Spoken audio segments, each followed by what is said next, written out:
Welcome to our next Punsoy Tip.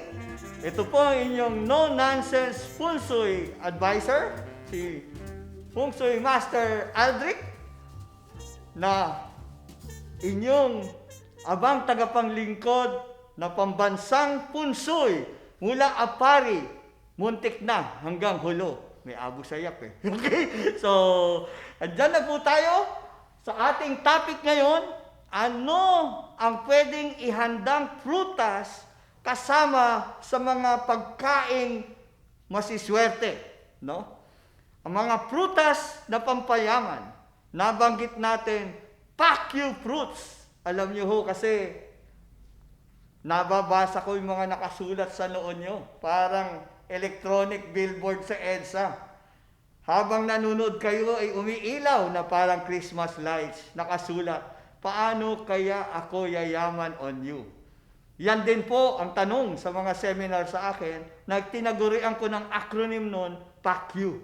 Kaya po, ito po ang mga prutas o PACU fruits na pwedeng seryosong magpaunlad ng inyong buhay. Of course, dapat yung kainin. Huwag nyo lang panoorin sa mesa. Huwag kayong maging pusa o daga. Okay? Ika nga.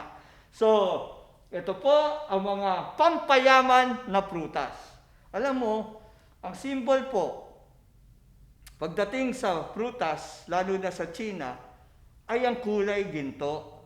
Kaya tawag nila kim. No? So, gold.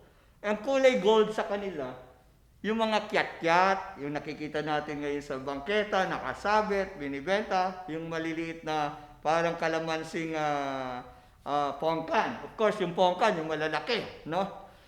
And oranges, sa mga medyo social na, no? Yung mga pumapasok na sa mga supermarket, ika nga, na fruit stands, okay? Hindi na lang tayo magbabangkit ng mga brand, pero basta orange, no? Orange po hindi dalandan. Okay? Iba yung orange sa dalandan. Kahit sila magpinsan. Okay? Ang maganda, kung dalandan man, yung hinog na.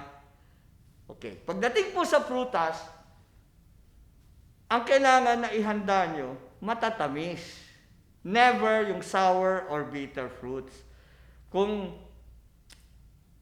gusto nyong matamis ang pag-unlad sa buhay, dapat matamis din. Kaya umiwas tayo sa mapapait at ayaw natin ng mapapait din na karanasan, no? Ayaw natin maging bitter ang ating life. Kaya huwag tayo umakit ng bitterness through eating bitter fruits, especially coming New Year, no? The law of attraction po rin yan sa Feng Shui. Okay? So yung mga pampayaman, kyat-kyat, pumpkin, oranges. Ang tanong po, ilan po ang inahanda sa mesa? Karamihan po, ang Minimum Wage Act, pagdating sa ating para tipid lang sa budget, yung bastante lang, sakto lang, ika nga sa Bisaya, yung sakto lang, 12, pagdating ng regular nating New Year. Kasi may kalakip din yang simbolo. 12 or 12 months of the year. So every month, you attract prosperity. Okay? Yung iba, medyo masyadong tuso at pilosopo, lalo na sa Pilipinas, nagdadagdag ng isa, 13. Sasabihin, di ba malas ang 13? Hindi. Ang 13, swerte yan. 3 means forever, 1 is luck. So 13 means forever luck. Isang dahilan yon ba't naglalagay ng 13. Pero ang pinaka-pilosopong dahilan, para daw may 13th month pay o bonus. Okay? Para laging may labis na isang buwan pagdating sa sahod, pagdating ng Pasko. Okay? Natanggap nyo na ba ang inyong 13th month pay? Mandated po yan. Alam nyo ba sino nagmandato sa batas ng 13th month pay? Nailibing na ho. Okay? Ayaw nyo o gusto. Okay? Anyway, punta tayo ngayon. So sa oranges, yun lang po ang pinaka-critical. No?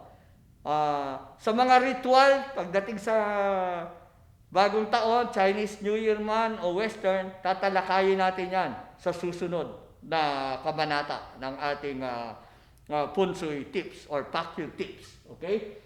So sa oranges, ang suggest ko muna sa inyo, 12 muna ngayong December 24, Noche Buena. O pwede nyo nang i-display. No? Ngayon, to attract and welcome prosperity and luck, ang pinaka-popular po is yung parang usong kanta ngayon. Yung I have a pen and I have a pineapple. Tapon nyo na ho yung ballpen, yung pineapple lang kailangan natin. Okay? Pineapple or pinya, dapat buo, ha? Huwag pilosopo. Yung iba, buong dilata. Sliced pineapple ho yun, o kaya tidbits. Yung iba nakasashay pa. Huwag po yun, huwag yun ang ihanda nyo. Dapat buong prutas, kahit isa lang. Ibig sabihin kasi niya sa Chinese, pineapple is ong lai. And ong lai means welcoming prosperity. So, pag hindi nyo naman wini-welcome yung prosperity, baka talikuran kayo, no? So, walang masama po maglagay ng reyna ng mesa, ika nga natin, ang pinya. Bow. Okay? So, susunod, symbols of money.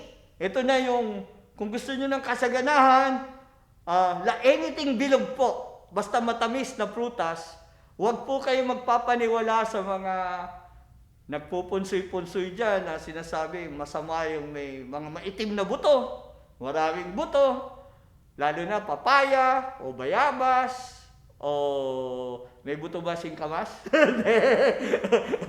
Pag may nakita ho kayong buto singkamas, it's a miracle. May himala. Okay? Anyway, yung mga, tingnan natin ang mga popular sa bangketa, sa mga fruit stand, lalo na yung mga pinupuntahan ng mga mister na nakadisgrasya, pag yung kanilang asawa man o hindi ay naglilihi. Okay? Lalo na dyan sa maraming, sa Manila, ang pinaka-popular na mga fruit stand ay sa St. Andrew's Field. Alam niyo ba yon? San Andres Bukid. Okay? St. Andrew's Field. Ha? Hindi po sa St. John, hindi sa San Juan. Okay? So, ito ang mga popular na bilog. Halos bilog. Apple, pear. May nakalimutan pa po. Galing Davao. No?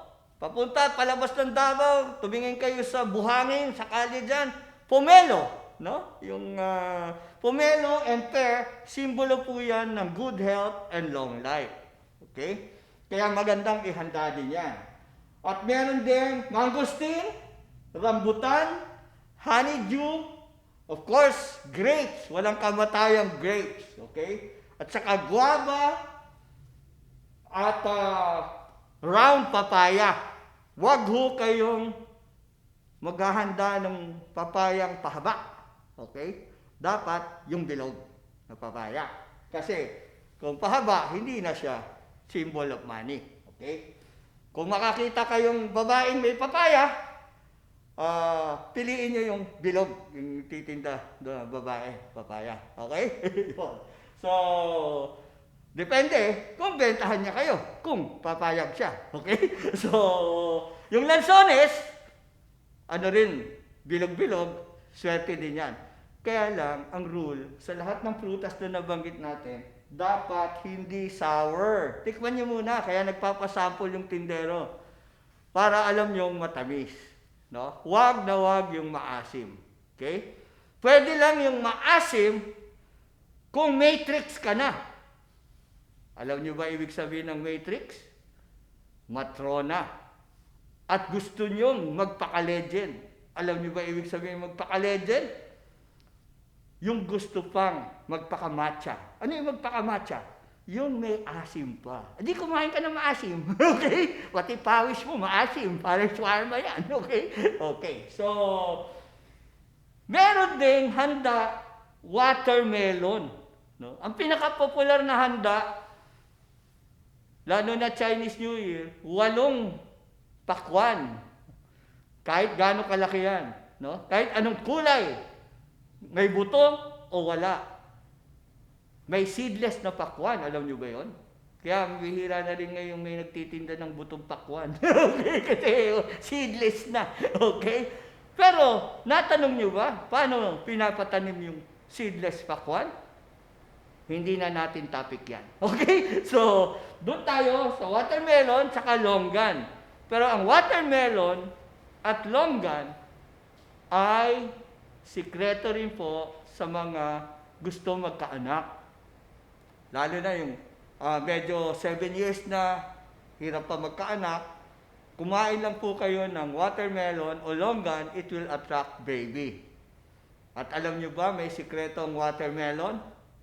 Ang pinaka number 1 na diderive sa watermelon, lalo na sa balat nito, ay ang arginine. At alam niyo ba, ang arginine ay ang number 1 ingredient ng Viagra. Kaya, huwag nang bumili ng Viagra. Kumain na lang ng balat ng pakwan. Okay? So, for fertility. Okay? So, yan po ang mga prutas. Ano ang isang dapat yung hindi ihanda? Saging o banana. Dahil mabagsik po ang banana, magpaanak. Practical lang po ang feng shui. Well, kung gusto niyo talaga magka-baby, maghanda kayo ng banana. Kaya lang, yung bilog. Okay? Kasi, ang rule, dapat bilog eh. Banana, may mga bananang pabilog, ha? Lalo na sa mga senyorita type, yung nakakakita ko niya sa Tagaytay o ano, maliliit lang. Okay? So, depende po sa inyong layunin, maging pakyu ang inyong mga prutas. Okay? At, sa mga pilosopo, huwag niyong dadaanin sa pilosopo. Huwag maghanda ng fruit salad. Okay? At sasabihin nyo, lahat na rekado nandun na. Ang feng shui po, 1 by 1. Okay? So, 1 by 1, harness your luck exactly and clearly. Do not be confused by having fruit salad.